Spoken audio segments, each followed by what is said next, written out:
Bonjour à tous, sans oublier nos amis francophones et nos cousins canadiens. Donc, nous allons attaquer maintenant le module de formation et le tutoriel numéro 14 dans lequel nous allons voir les composantes et la structure d'un budget personnel. Alors, comme à chaque début de tutoriel, je vous rappelle la structure générale donc de l'action de formation Gérer son budget avec ses trois modules, initiation, formation et module pratique. J'appelle votre attention sur le module formation, qui est un module de transition entre le module initiation dans lequel on fait beaucoup de théorie et le module pratique dans lequel nous allons faire de l'apprentissage concret à la gestion et au suivi et au contrôle d'un budget personnel. Alors, le module de formation, la première chose que nous allons voir, on va voir un petit peu notre plan, comment nous allons nous organiser. Eh bien, nous allons voir dans un premier temps l'environnement d'un budget personnel, mais là, ça va être un rappel du module initiation. Nous allons nous rappeler aussi les besoins vitaux d'une personne pour vivre et travailler normalement. Et là, on va voir, ça va être la base de notre organisation comptable. On va voir la présentation de la structure simplifiée d'un budget personnel, mais en réalité, ce sera la structure de base de tout budget, que ce soit une entreprise, un commerçant, une collectivité territoriale ou le budget de l'État. Nous verrons le classement comptable des ressources et des dépenses. On va donc ordonnancer, nous structurer et nous organiser. Alors, les composantes d'un budget, donc là, je vous rappelle, c'est le tutoriel numéro 1, et bien évidemment, nous allons traiter un sujet qui est sérieux, mais on ne va surtout pas se prendre au sérieux. Alors, gérer, c'est surtout pas ça, gérer son budget. C'est surtout ne pas parler, ne pas regarder, ne pas écouter. Par contre, gérer son budget, c'est, bien évidemment, c'est parler. C'est parler pour se renseigner. C'est parler pour comparer les prix. C'est parler pour demander conseil à son conseiller financier. Mais c'est aussi voir, bien sûr. D'abord, voir ses comptes, les contrôler, les suivre. C'est aussi voir ses relevés de compte de banque, ne pas en avoir peur. Et écouter, bien sûr, c'est écouter tous les conseils que l'on pourra vous donner dans la gestion de votre budget, à commencer par ces tutoriels, et puis bien évidemment par votre conseiller financier. Alors, un petit rappel donc de l'environnement du budget personnel ou familial. Ça, c'est un sujet où on retrouve notre petite bande de jeunes très sympathiques. C'est un sujet qui a été développé dans le module initiation. Alors, je vous rappelle les 3 sites référents dans le domaine de la gestion d'un budget personnel ou familial que je vous recommande. La finance pour tous. Je vous recommande aussi les clés de la banque particulier. Et je vous recommande aussi finance pédagogie. Alors, l'environnement d'un budget personnel, tout ça c'est dans le module initiation. Donc un petit rappel, on a vu donc le compte en banque, les relations avec son banquier, les crédits, le surendettement, l'épargne, les assurances, les impôts, comprendre sa fiche de paie, ce qui n'a pas toujours été facile, la durée de conservation des documents, comment réduire et maîtriser ses dépenses, et je vous ai donné personnellement quelques recommandations. Donc voilà bien l'environnement d'un budget personnel. Alors, maintenant, qu'est-ce que vivre correctement ? Eh bien là, tout de suite, on va faire attention parce que nous allons avoir la première approche de la structure comptable des dépenses du budget. C'est effectivement ces besoins que nous allons voir qui vont déterminer la structure comptable des dépenses de notre budget. Eh bien, vivre correctement, c'est quoi ? C'est d'abord se nourrir, parce qu'il faut bien se nourrir. Il faut se loger, il faut se transporter, il faut se soigner, il faut s'habiller, il faut participer, il faut se faire plaisir. C'est vivre normalement aussi de se faire plaisir. Et il faut épargner de façon à pouvoir avoir des projets. Alors, à partir de là, on va voir que tout ça, ça va être structurant pour notre plan comptable. Alors, rapidement, deux petits copains qu'on connaît. Hein. Alex, il va rapidement, lui, nous présenter son budget, hein, simplifié, bien sûr.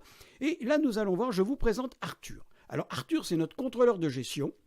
Il va nous suivre dans tout le module pratique, et notamment dans tous les exercices que nous allons faire ou dans les présentations de l'applicatif Excel. Et Arthur a qu'un défaut, c'est qu'il ne connaît pas l'orange. Pour Arthur, c'est simple, c'est vert ou c'est rouge. Donc nous aurons l'occasion de revoir Arthur assez souvent.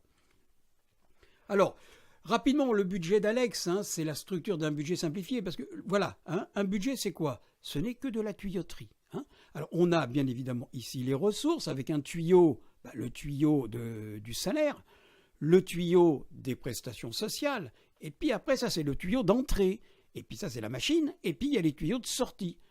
Et bien les tuyaux de sortie, on retrouve bien notre comment vivre correctement, on retrouve bien nourrir, loger, transporter, soigner, habiller, payer ses impôts, loisirs, épargner. Voilà, donc ça c'est la tuyauterie de base donc de votre budget.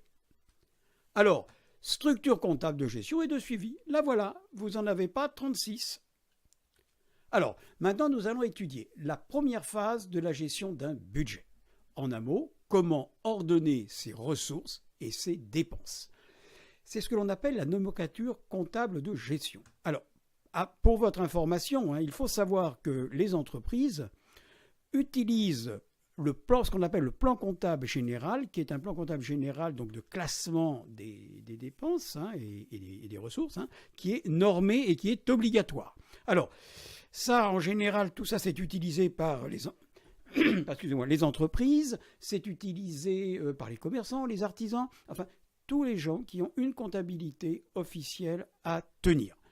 Bien évidemment, ce sont les comptables qui tiennent les comptes, ce sont aussi les experts comptables et aussi les commissaires aux comptes qui les vérifient. Mais j'arrête sur ce sujet-là parce que ça fera l'objet d'une autre thématique.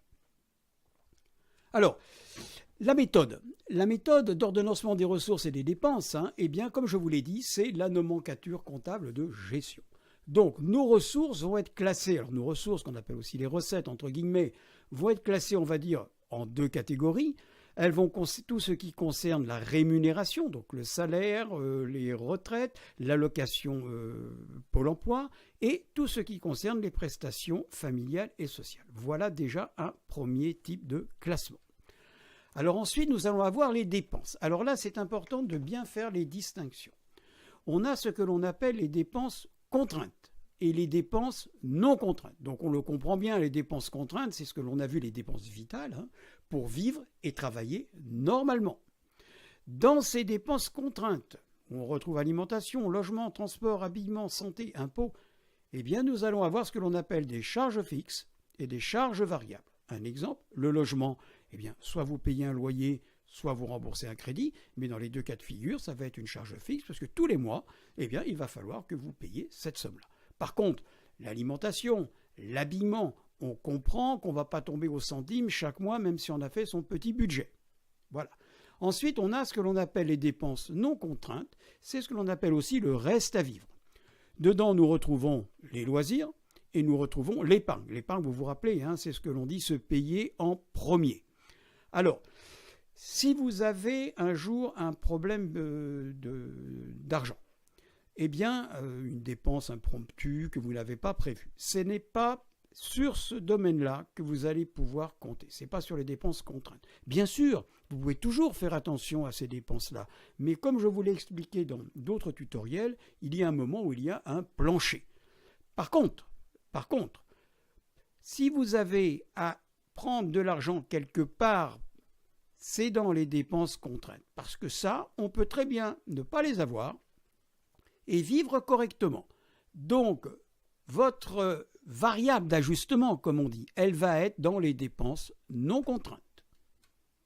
Alors, maintenant, on va voir un petit peu comment tout ça, ça se présente dans le classement. Alors, tout d'abord, on va voir les ressources, donc les recettes. Alors, ici, on va bien voir comment se positionnent les salaires, le Pôle emploi, par exemple, et la CAF. Alors, j'appelle votre attention sur le fait que là, nous commençons déjà à voir l'applicatif Excel de gestion et de suivi. Ça, c'est déjà l'applicatif Excel. Alors, la particularité, bien évidemment, hein, et ça c'est grâce à Excel, c'est qu'ici, on peut changer, bien évidemment, les allocations que l'on perçoit, et automatiquement, l'applicatif se mettra à jour dans tous les autres documents. Mais ça, nous le verrons plus tard.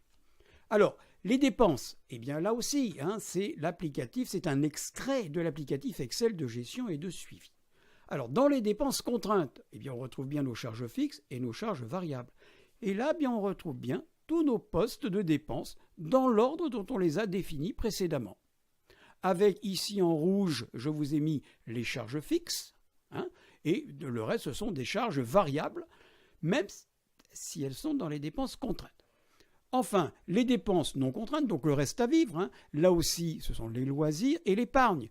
Et là, eh bien, je vous ai positionné quelques postes de dépenses, mais bien évidemment, ce sera fonction de votre propre façon de vivre.